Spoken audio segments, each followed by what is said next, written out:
Shabbat Shalom, everybody. This week is the second section in Bamidbar, in the wilderness, name of the book, fourth book of Moses, in which we have something so interesting that if you don't fall asleep at the reading, I don't even understand why you showed up in the first place. Harsh words, possibly. But I think it's true. What you've come here this morning to listen to the service of the Levites and what their purpose and what they did at the temple. But it wasn't the temple. It's a tabernacle that disappeared out of existence thousands of years ago. And yet we come here now to listen to this historical fact which seems to be so meaningless, so useless, and yet we've been doing it for 3,400 years. Amazing. Amazing, without somebody asking, what's this all about? Doesn't exist.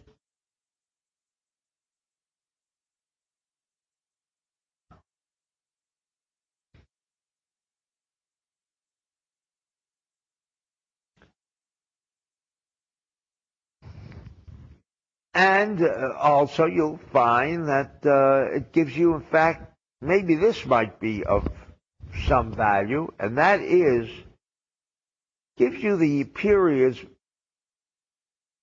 of age in which these Levites can work in the service of the temple or tabernacle. And it says, from the age of 30 until the age of 50. And maybe this is where we got a 20-year system out of this section here, which I'm being a little sarcastic because I don't think the idea of 20 years of work then should bring about a retirement. But that's what we have here too. And maybe it teaches us that after age 50, the Levite isn't worth anything. I know, why can't he just continue to work? There's so many people who reach the age of 65 and decide that when you retire, you know, it's like one step closer to the grave. That's the expression.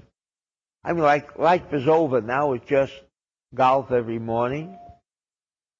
And then, of course, you have those who would like to retire at age 65, which in my opinion means, okay, so it's one step closer to the grave, because, I mean, you're recognizing that you don't want to work no more. Well, what do you want to do with your life? Well, I want to live out my years. This fellow wants to live out his years, or she wants to live out her years, you know, without the pressure of daily activities. What, are you kidding me? You know the pressures that you're soon embarking upon to take? Maybe a little ill health. After all, age isn't the most wonderful period in the time or in the age of a person. When you're 60, 70, 80, 90, and if all you have on your mind now is to stay away from the pressures, it's in fact the time when pressures begin to build up.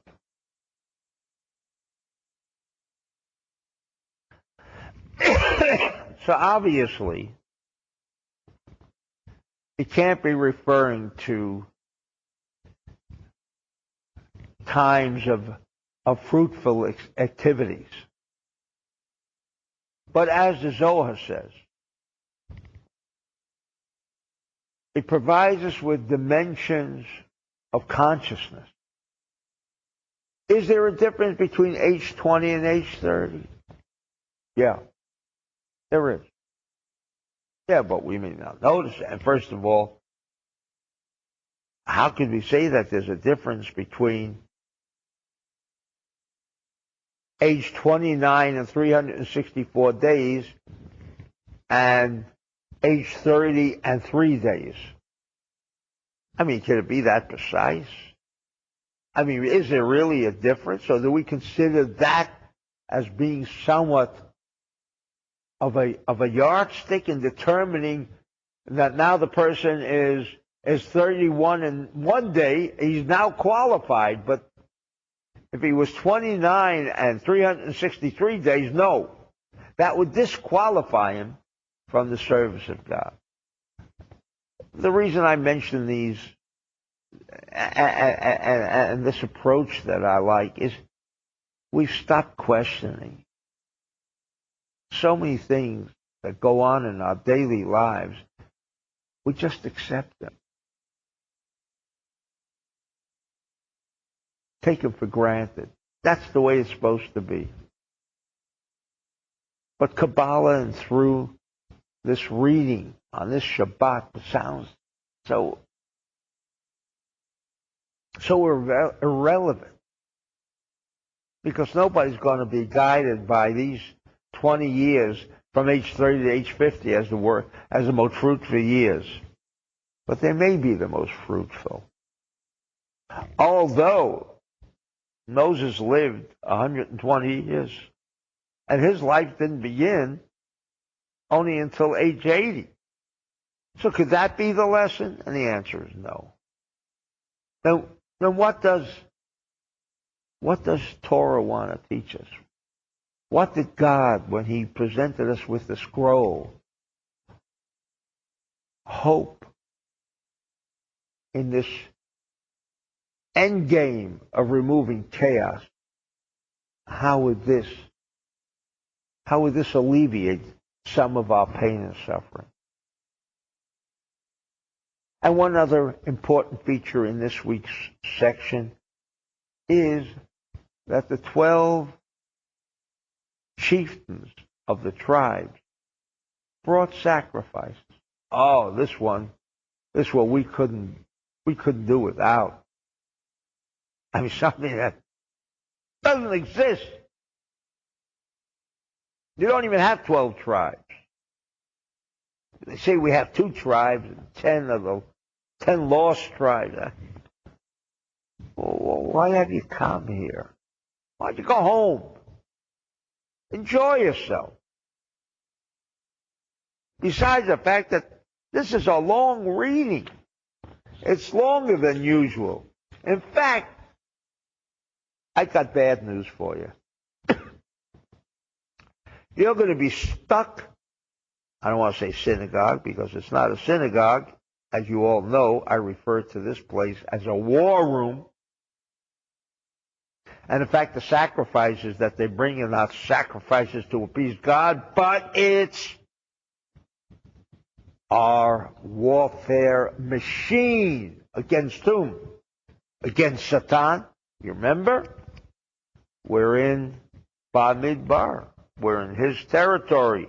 We've come to invade his territory, his GHQ.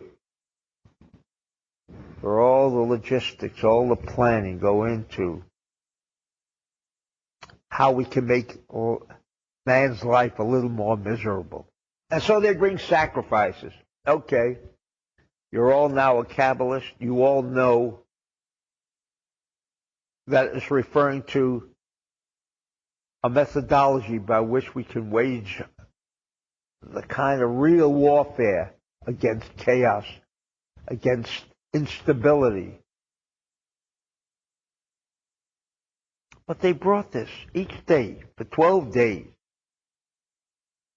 But if you are a Kabbalist, as I am assuming most of you, if not all of you by now, are, then you know the moment you hear 12 mentioned in scriptures, you know we're talking about what? 12 signs of the zodiac.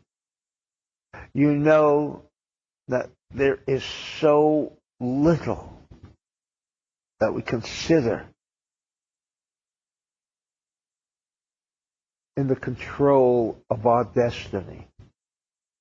There's so much that we just accept as something that must be without ever questioning. Maybe it doesn't have to be. Maybe there is something I can do about it. And so, in brief, the 12 chieftains of the tribes who brought these sacrifices, this was the methodology, the technology by which we can influence each and every single cosmos, referring to each and every single month of the year, by which I can demonstrate at least some form of control. And that's why I'm here on Shabbat. Because this is what it's all about. Again, to instill within me the life force of God with the material, with the technology, with the information by which I could wage war every single month with the ultimate objective to remove pain and suffering.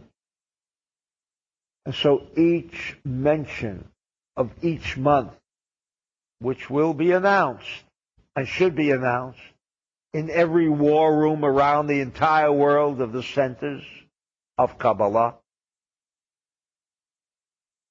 so as to prepare the groundwork that when we come to this particular month in time, this particular cosmic form of energy that will be infusing, that will be influencing the cosmos, that I can be prepared in advance.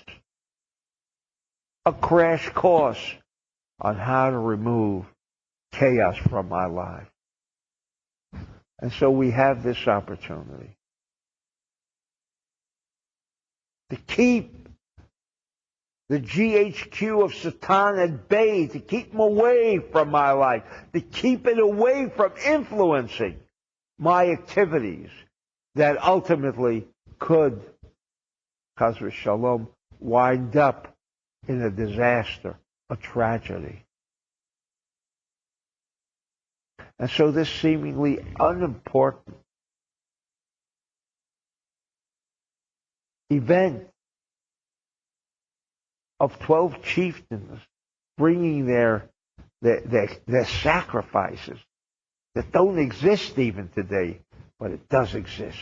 The warfare, the methodology, the effect of reducing the influence, of limiting the scope of that GHQ of Satan, the cause and cause of causes of all chaos in this world, to instill this equipment, whether I make use of it in the months ahead or not, whether I'm consciousness, whether I have the consciousness to apply it or not. There's no question. I don't want to leave you with the idea that without consciousness it will be as effective as if I had the consciousness. When I come to Gemini, I say to myself, oh, I remember. I'm going to apply now all of that material, all of that weaponry now to take pursuit after and destroy or remove Satan during this month of Gemini. Incredible tools that are there all year, day in and day out, if only we made use constantly. Because it is a constant war that goes on in our lives. And if you think retirement takes care of it, oh, how greatly mistaken we might be. And so now we return to these dimensions of 30 years, 50 years, The Levites. The Levites. Who are the Levites? Why do I need any sort of mention for my life today?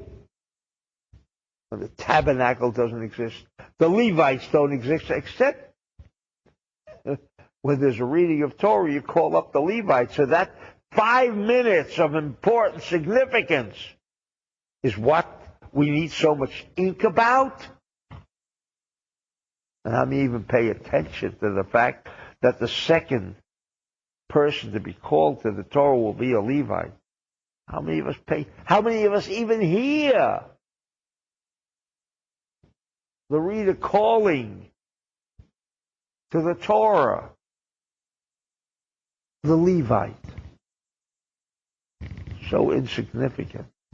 It's all become insignificant because we either have lost or we never knew the significance of a Levite. It represents Gevurah. Left column. Left column. And if you want to know when you can expect the most chaos in your life, the most accumulation of chaos in your life, between the ages of 30 and 50. No, maybe that's incorrect. Oh, I know this person has endured more toward the end of his days, at age 70, 80, 90. My friends, we are referring to consciousness between age 30 and 50. For no one outside of ourselves brings chaos upon ourselves. We are the perpetrators. We are the determinators of our own destiny. We either bring chaos into our lives or, hopefully, the full beneficence, all of the benefits that were originally intended by the Creator to be furnished to all of mankind, to receive the benefits of a fruitful life, full of tranquility, full of contentment, devoid of the chaos, the pain, and the suffering that we endure. During these 20 years, our desires are of such consequence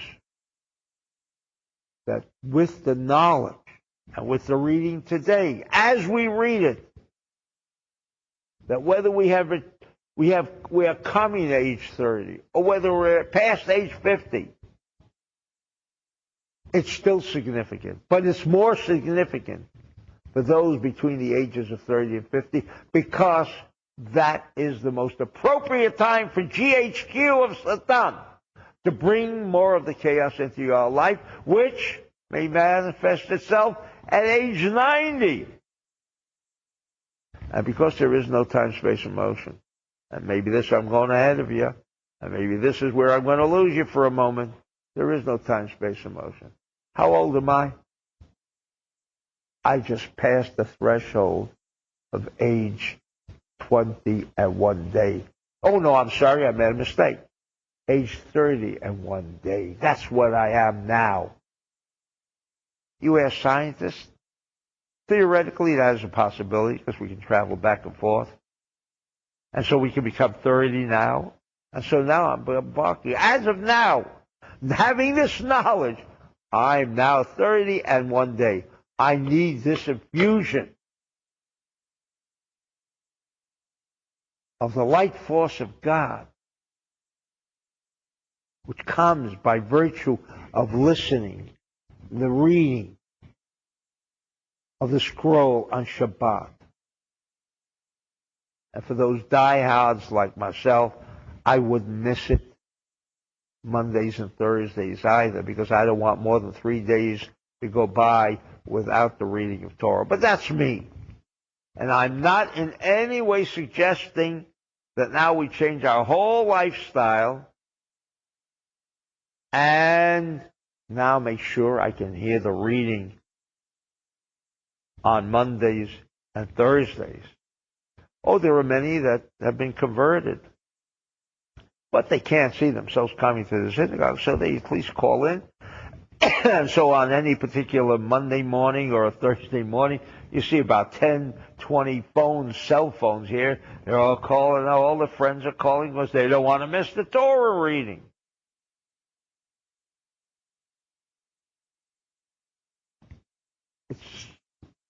It's what it's all about. Tapping into every available opportunity so that the light force becomes expanded within me. And by virtue of that fact, remove a lot of the darkness that unfortunately engulfs our lives. Shabbat Shalom.